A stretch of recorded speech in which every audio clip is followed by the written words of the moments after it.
ketentuan Allah ini adalah ketentuan yang pasti. Kita tidak bisa mengubahnya. Jangan hubungkan ibadah ketaatan dengan balasan duniawi. Jadi banyak orang salah paham, kalau aku rajin tahajud aku kaya, kalau aku di sholat duha aku pasti kaya. Enggak.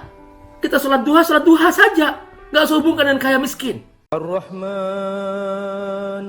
'allamal Qur'an khalaqal insan 'allamahul bayan.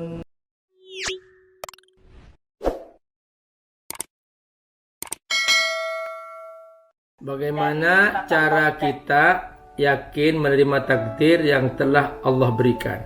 Bapak Ibu rahimakumullah, salah satu rukun iman adalah beriman kepada qada dan qadarnya Allah Subhanahu wa taala. Dan ketentuan Allah ini adalah ketentuan yang pasti. Kita tidak bisa mengubahnya. Dan kita harus ridho dengan takdirnya. Ada kaidah dalam takdir itu, kullu ma qaddarahullah fahuwa khair. Semua yang Allah takdirkan pasti baik. Supaya kita ridho, gimana caranya? Pertama, baca kisah-kisah para nabi. Para nabi itu adalah contoh terbaik sebagai hamba Allah yang paling ridho dengan takdir Allah Subhanahu wa ta'ala.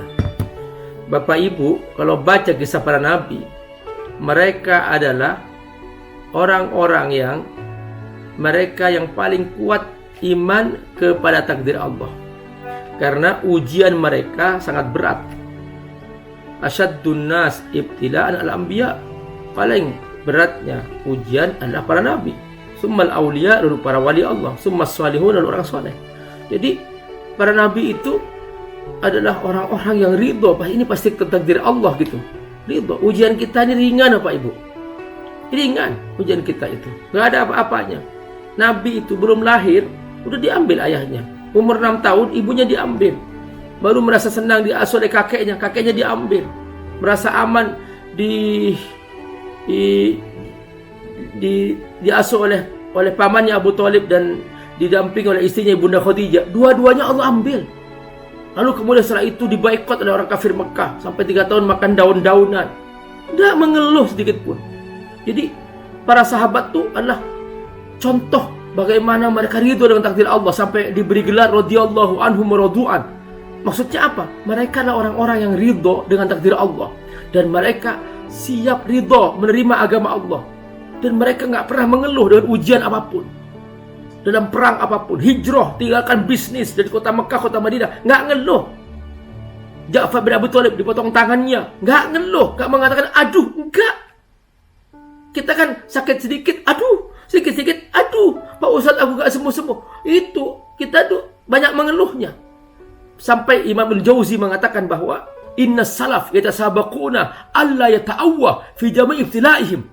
Para pendahulu kita itulah orang-orang yang berlomba untuk tidak mengatakan aduh, dalam setiap penderitaan yang mereka jalanin.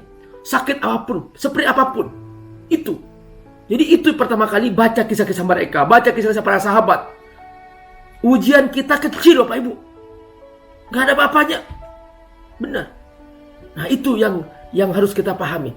Terus yang kedua Bapak Ibu, jangan hubungkan ibadah ketaatan dengan balasan duniawi. Jadi banyak orang salah paham, kalau aku rajin tahajud aku kaya, kalau aku di sholat duha aku pasti kaya. Enggak. Kita sholat duha saja. Enggak usah hubungkan dengan kaya miskin. Sholat tahajud saja. Jangan dihubungkan dengan aku akan mendapatkan ini itu. Enggak. Kita taat-taat saja. Jadi bukan karena taat orang kaya. Enggak. Banyak orang kafir mereka kaya. Itu. Jadi pokoknya kita taat ya taat saja. Gak usah hubungkan kekayaan. Karena rajin sedekah nanti Anda akan kaya. Enggak juga Bapak Ibu rahimakumullah. Jadi pokoknya jalanin taat itu tanpa kita punya kepentingan ingin dibalas di dunia. Pokoknya kita hanya ingin mengharapkan ridho Allah. Itu cara yang kedua.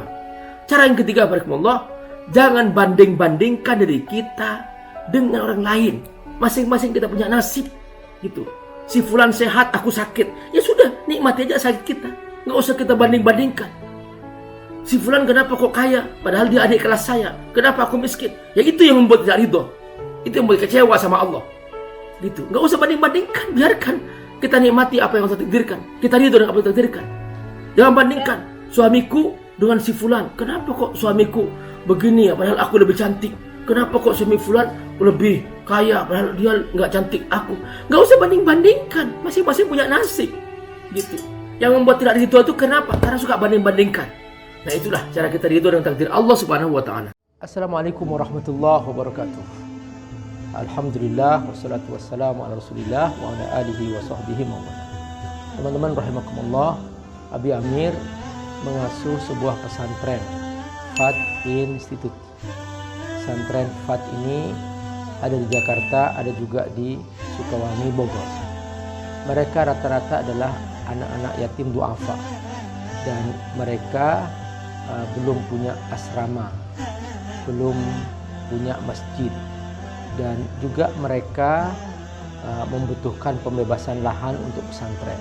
Teman-teman, membantu para penghafal Quran adalah menyiapkan mereka punya masa depan yang cerah, dan otomatis kita juga membantu diri kita sendiri, karena dengan membantu mereka menjadi penghafal Quran, menjadi para ulama, semua kebaikan yang mereka kerjakan, setiap huruf dari Quran yang mereka ulang-ulang, kita semua kebagian pahala. Bukan hanya itu, nanti di alam akhirat, di surga, mereka akan datang menyambut kita dengan mahkota yang indah. Dan kita semua yang berdonasi untuk mereka akan diberi mahkota yang indah di pintu surga, sehingga kita semua bahagia selamanya di akhirat. Ayo bergabung membantu para santri yatim duafa penghafal Al-Quran di pesantren Fadl Tafsir di Sukawangi, Bogor, melalui rekening di bawah ini. Semoga Allah berkati. Assalamualaikum warahmatullahi wabarakatuh.